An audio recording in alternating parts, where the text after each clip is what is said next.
El tema se llama El despotismo ilustrado y su influencia en España.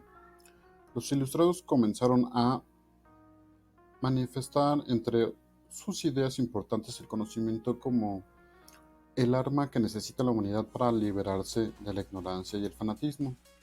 Uno de los más famosos filósofos del siglo XVIII fue Immanuel Kant. Consideraba que la razón era la que le ayudaba al ser humano a ser libre, ya que en aquella época la Iglesia y el Estado eran quienes dominaban y determinaban ciertos aspectos del pensamiento de la sociedad. El antiguo régimen abarcó desde el siglo XVI hasta a mediados del siglo XVIII.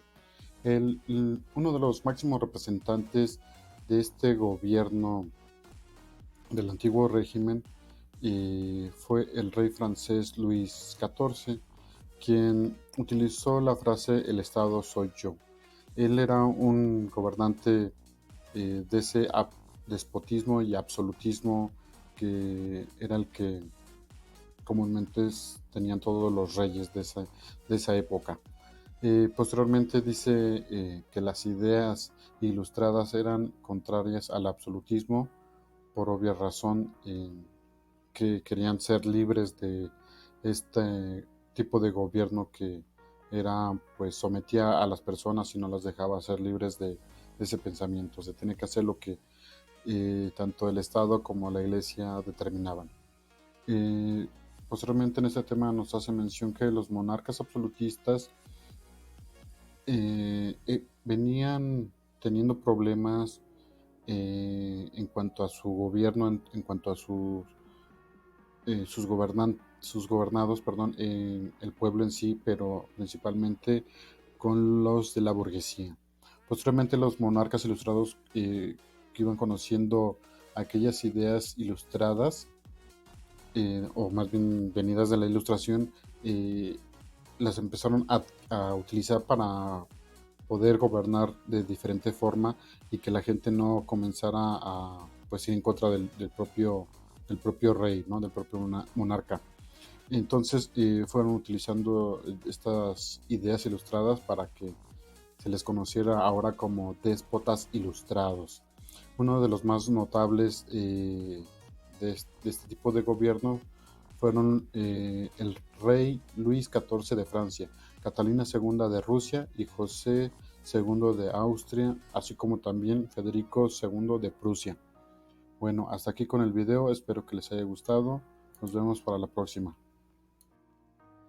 Bien, este video se llama Las reformas borbónicas, en el cual vamos a checar en qué consistieron estas reformas por parte de este gobierno Borbón, que ya se encontraba aquí en la corona española. Muy bien, este video y este tema nos habla sobre la modernización borbónica, que tuvo sus bases en una forma de pensar distinta en su sistema de valores, y pues a todo este conjunto se le llamó la Ilustración. ¿Por qué? Porque determinaba diversos conocimientos de esta nueva forma de pensar y esta nueva forma de ver la vida. Dice que hubo diversas características para este movimiento ilustrado. Una de ellas fue determinar que la razón era eh, la razón del ser humano era la que determinaba este cambio, ¿no? También el descrédito de las tradiciones, la posición a la ignorancia y a la defensa del conocimiento y científico y tecnológico, por supuesto, también. También nos habla sobre la búsqueda de las respuestas mediante la razón y no de la religión, para poder solucionar los problemas de la sociedad que existían, pues, en ese entonces. Dice también este tema que su aplicación fue un proceso de modernización aplicado en el siglo XVIII, para que los monarcas europeos, con su forma o con esta nueva forma de gobernar, em, pues logró llevar a cabo esta forma déspota ilustrada de gobernar. Em, el gobierno de los Habsburgo duró de entre 1521 y 1700. También nos hace referencia en este tema que ya existía en España un sistema político, pues se le llamaba patrimonialista aquí en Nueva España, ya que pues lo que consideraban ellos era que se preservara lo que era el patrimonio que ellos ya tenían o estaban obteniendo de este nuevo territorio, eh, de esta nueva población. Dice que los funcionarios imponían sus tributos, se desarrollaban y protegían los monopolios que ellos mismos habían construido y que mediante la corrupción se evadía el control que existía por parte de la corona española. Ya en el tema nos hace referencia sobre estas reformas borbónicas que fueron en diversos ámbitos. El primero de ellos fue en el político administrativo, donde nos hace referencia que el sistema de intendencias fue el que se ocupó para que existiera una división política en el territorio, dividido en 12 intendencias gobernados por un intendente, el cual haría más efectivo la administración de dichos territorios o de dicha división política. Hasta ahí. El siguiente ámbito fue el económico-financiero, reordenando los tributos y utilizando libros contables para su mejor administración, y también la reorganización de la Real Hacienda para mejorar las labores de dicha hacienda.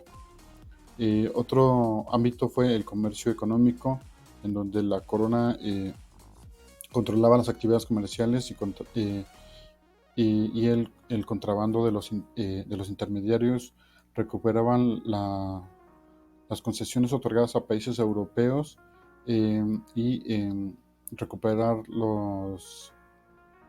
más bien desarticular los monopolios, ¿no?, que existían por parte de los gobernantes que tenían a su cargo. También hubo reformas a la minería, y en la que obviamente bajaron los costos de producción, exentaron el pago de impuestos a los mineros que ampliaban su inversión, y la libertad del comercio también se amplió y se generalizó el uso de la tecnología moderna. También en el ámbito militar, la corona mandó al marcial Juan de Villalba para crear un ejército, puesto que no existía ninguno. También hubo una reforma en lo cultural y educativo, creando instituciones educativas. Este tema se llama El poder absolutista de España, en el cual vamos a checar el tema pues referente a lo que fueron los jesuitas, que fue también conocida como la Compañía de Dios, que fue una orden religiosa que se fundó en 1534 por Ignacio de Loyola.